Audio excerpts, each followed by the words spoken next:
A movie that wants to say something and says it out loud, but then accepts defeat. Little confused. Wearing pajamas, watching movies. Welcome back to the channel for another Ghar Se movie review.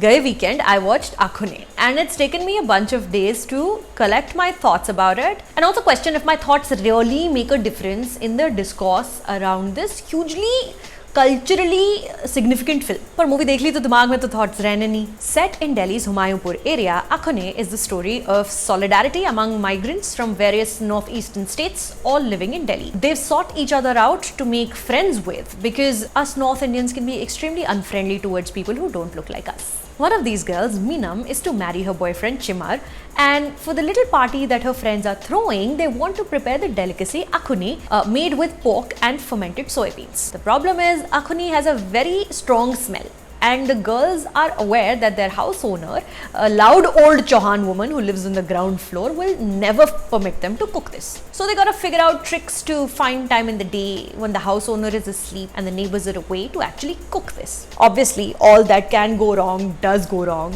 which is the basis of the screenplay. This film, Aakhune, is an important moment in Indian cinema because it's a big release on Netflix, bringing representation to many. Also because the film talks of racism most Northeasterners face in cities like Delhi. It also speaks of a lived reality of people whose stories have not been depicted in movies with any empathy. And yes, it is empathetic because it's an insider's gaze thanks to director Nicholas Kargongor, who is from Shillong and clearly has been on the receiving end of many of the racist slurs and attacks the film is littered with. The writer-director knows these lanes, knows these people, these lives, and he wants to accurately represent the lanes people's lives. His movie, like him, understands racism very well but is weirdly apologetic towards the perpetrators, i.e. racists. I've lived on rent for 10 years now and I've never had to go on a Hairat Angez Karnama to source food I want to eat, like Shayani Das Gupta's character Upasna in the very first scene has had to do. I've never had to think about how my cooking smells. Ridiculously unfair systemic privileges have protected and shielded me from the panic and horrors outsiders live with. तो जब आप ये चीजें कुछ लोगों के साथ होते दिखाते हो अपनी फिल्म में, it gives me the viewer perspective and it makes me aware of the many ways life is easier than the people in the film. It generates empathy. But then instead of empowering your characters with more agency and internal power, strong individual personalities, your gaze on them is consistently remaining that of pity. Then the empathy you generated, the realization of the privilege you created, gets substituted by "Par ye dekho bechare," and it's an easy way out from self-reflection. There's not a whole lot of respect that you've generated for your characters out of the mirror being shown to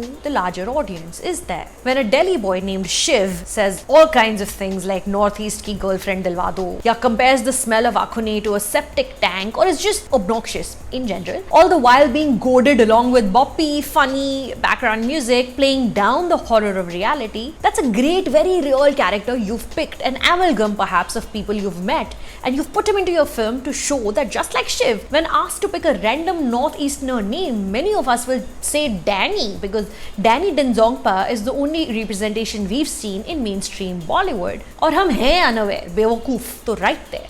In Relatable Shiv, played by actor Rohan Joshi, was the movie's opportunity to educate, elevate, and to actually have a conversation about hope, which it wanted to do. Instead, it shows us such people exist, but then what? This character's journey ends without any internal arc or maturation at all. In the last scene, he's still steadfastly refusing to eat the wedding food, he's asking for butter chicken, and doesn't seem to have learned that fetishizing Northeastern women is not okay. Shiv is never apologetic. Others apologize to him, when at least this was the movie's one big opportunity to use him as an example of how we can begin to unlearn generations of taught racism. Unfortunately, Shiv and others with power like Shiv are given many redemptions in this film. They cause the hurt, they induce panic attacks, but then they help out in solving one small problem completely unrelated to the pain they've caused. There's a boy, Bendang. He's been beaten up because of the way he looks many years ago. Now he lives his life in fear, depression, and anger. Psychologically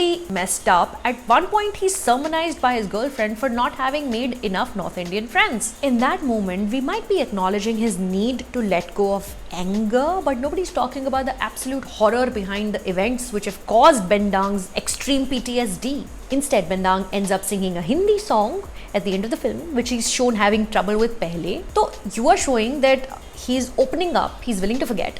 But then within the same sequence, his girlfriend and him then decide to leave Delhi and move. So itna build up to show what? The girl was wrong in trying to make him to get more friends, when in reality he was right and they don't belong. They should leave. I don't know, it's confusing. Is this a defeatist story masquerading as a celebration? लेकिन representation and lived life representation still matters. अगर मुझे इतना अच्छा लग रहा था देखकर that in Chanbi played by Lin Laishram, Zoram played by Tenzing Dala, Bendang played by Lanukam A, Minam played by Asanla Jamir, and Balamon played by Merana Imsong, I'm seeing these lives represented in the way they deserve to, then I can only imagine how empowering it is to see a full-fledged cast, a feature film for people from our northeastern states. But for a film that talks about racism, to not have the word racism in it, why not?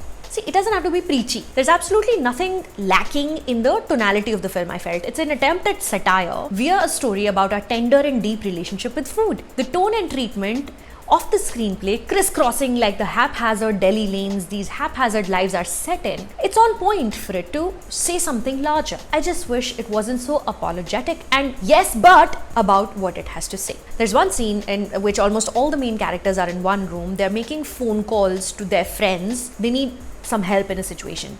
I couldn't even tell if they were speaking the same language. It was making me aware of my ignorance. The dialogue overlaps, becoming more confusing than it is already. Just really turning the tables, turning Hindi speakers into the outsiders in that scene, and it is disconcerting, a taste of your own bitter medicine. But अगर ये पहला छोटा कदम है तो अच्छा है. We must speak about Akhuni. We whether agree with it or disagree with it, because ultimately it's a film that's generating conversations. It is fulfilling its intention, and if the intention is to take a step forward in the right direction, तो अच्छा ही है. And if this encourages more production houses like Udal Films to invest in more storytellers from Northeast India, so that's a win. The movie is streaming on Netflix if you'd like to watch. घर से movie review is streaming on YouTube. Subscribe करके एक ना bell का button होता है बाजू में, I have discovered it. तो क्लिक करना, मैं और बनाती रहूँगी. हाँ, later.